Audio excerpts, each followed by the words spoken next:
Bonjour! Dans cette vidéo, tu vas pouvoir apprendre à appliquer le théorème de variation, plus précisément le très fameux théorème qui met en relation dérivée et fonction, le signe de la dérivée et les variations de la fonction. Alors là, on va le voir sur des exemples très simples, sortis de tout contexte algébrique pour simplifier l'exercice, juste mettre en relation signe de la dérivée, variation de la fonction correspondante. Alors, rappelons déjà ce que nous dit ce théorème. Il nous dit quelque chose d'assez simple à comprendre et d'assez naturel finalement à retenir. C'est que si la dérivée de la fonction, donc f' de x, est positive, eh bien la fonction est croissante. Si à l'inverse, la dérivée de ta fonction est négative, la fonction, elle, sera décroissante. Autrement dit, si on veut obtenir les variations de la fonction, eh bien on va étudier le signe de sa dérivée. Alors, de temps en temps, évidemment, d'ailleurs le plus souvent même, elle n'est pas juste croissante ou juste décroissante. Elle est d'abord croissante, puis ensuite décroissante, puis à nouveau croissante, etc. Ce qui veut dire que le signe de la dérivée va aussi changer régulièrement. Alors, regardons maintenant sur un exemple concret, je le répète, un exemple très simple. Comment ça se passe? On nous donne ici une fonction et le tableau de variation, mais qui est incomplet. Et on nous donne également une petite image, donc f de 2 égale à moins 1. Bon, ça c'est juste pour préciser des choses une fois qu'on aura complété le tableau de variation. Alors, ce tableau de variation, comment fonctionne-t-il? Bon, sur la première ligne, on a les valeurs prises par x, l'ensemble de définitions. Sur la deuxième ligne, ça concerne la dérivée. Plus précisément, le signe de la dérivée. On voit qu'on a des petits moins, un petit plus. Et également là où la dérivée s'annule. Et enfin, sur la troisième ligne, on trouve la fonction. Et là, on va y noter les variations de la fonction avec une flèche qui monte quand c'est croissant, une flèche qui descend quand c'est décroissant. On pourra trouver également quelques valeurs particulières, les valeurs aux bornes. On trouvera également quelques informations là où la fonction n'est pas définie. Tout ça, on apprendra donc à compléter sur 2 années ce tableau de variation. Alors ici, on nous dit qu'on a une dérivée qui est d'abord négative, on a un petit moins, et ensuite positive. Elle est négative donc sur l'intervalle moins l'infini 2, et ensuite elle est positive. Si j'applique le théorème de variation, eh bien cela signifie que la fonction sera d'abord décroissante, puisque la dérivée est négative, donc je peux mettre une flèche qui descend, puis ensuite croissante, je vais mettre donc une flèche qui monte.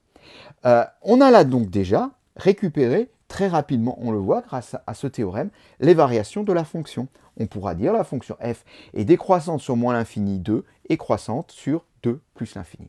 Et c'est là qu'on peut compléter quelques valeurs. Alors ici, il n'y en aura qu'une. On va simplement noter f de 2 qui est égal à moins 1. Donc on le met au niveau de l'extrémité des flèches. Et de cette façon-là, eh bien, on voit même ici qu'on a un minimum pour notre fonction f qui se trouve donc pour x égale à 2. Et on peut même donner la valeur de ce minimum, c'est moins 1. Attaquons-nous au deuxième exemple. Et là, c'est la situation inverse qui se présente. On a une nouvelle fonction f, on a donné les variations de notre fonction f. Plus encore une petite image, l'image de 4. Mais la question est maintenant, retrouvons le signe de la dérivée. Alors en pratique, on fait rarement cet exercice, parce que dans la pratique, qu'est-ce qu'on fait? On veut étudier une fonction. Si on étudie une fonction, on s'intéresse évidemment aux variations de cette fonction, et on va commencer par dériver la fonction pour étudier le signe de la dérivée, et ensuite avoir les variations. Mais là, l'exercice, c'est juste pour s'entraîner à comprendre le principe. Donc, j'ai ici une fonction f qui est croissante sur moins l'infini 4. Si j'applique le théorème de variation à l'envers, qui connaît évidemment une réciproque, eh bien dans ce cas-là, je pourrais dire que la fonction f', donc la dérivée, est positive. Fonction croissante, dérivée positive. Et on comprend bien qu'après 4, eh bien, il se passe le contraire, c'est-à-dire que j'ai une fonction décroissante avec ma flèche descendante. J'ai donc ici une dérivée négative.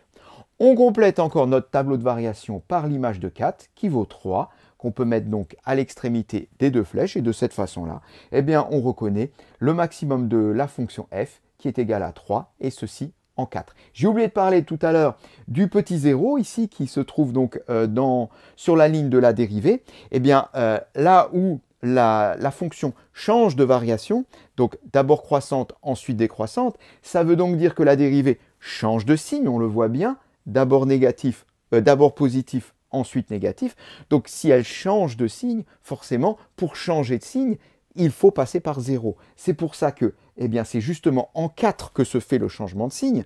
Donc forcément, s'il y a changement de signe en 4, c'est là où la dérivée s'annule. On inscrit en général un petit rond, un petit 0 pour le voir. On passe à l'exemple 3.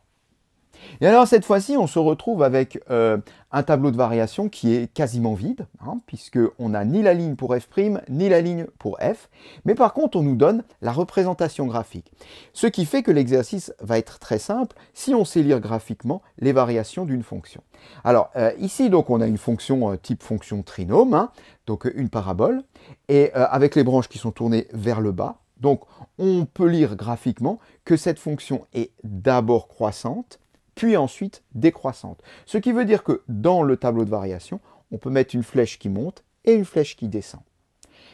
Où change-t-elle de variation? Ben là encore, on le lit sur le graphique. On voit qu'en x égale à moins 2, la fonction va changer de variation. Elle va ensuite être décroissante. Donc je peux noter sur la première ligne de mon tableau de variation la valeur moins 2. La valeur moins 2, pardon. Et enfin, eh bien, maintenant, qu'est-ce qu'on peut dire du signe de la dérivée? Ben là, c'est le même exercice que dans la question précédente. J'ai les variations, donc j'ai le signe de la dérivée. La fonction est d'abord croissante, croissant, donc dérivée positive. Ensuite, elle est décroissante, décroissante, dérivée négative. On a là quasiment complété notre tableau de variation.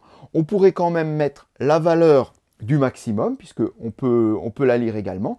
On voit qu'en x égale à moins 2, eh bien, j'obtiens 5. F de moins 2 égale à 5. Eh bien, 5, c'est le maximum de notre fonction. On peut également le noter dans notre tableau de variation. Et cette séquence est terminée.